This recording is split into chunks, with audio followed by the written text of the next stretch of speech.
In this video, I'll walk you through using the cash flow planner in QuickBooks Online's new interface so you can monitor trends and test what-if scenarios without changing your books. From the left menu, open Dashboards, then switch to the Planner tab. If it's your first time, click Start Planning to load the workspace. At the top, you'll see a historical cash flow view pulled from your connected accounts, which helps you spot periods where cash in didn't keep up with cash out.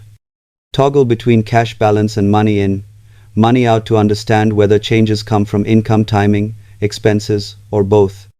Hover over the chart to see exact dates and amounts, which makes it easy to pinpoint spikes or dips.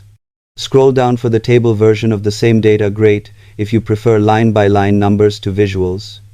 The most useful part is adding planning items. Enter an expected inflow like a customer payment or an upcoming outflow like a large bill, and QuickBooks updates the projection instantly so you can plan timing.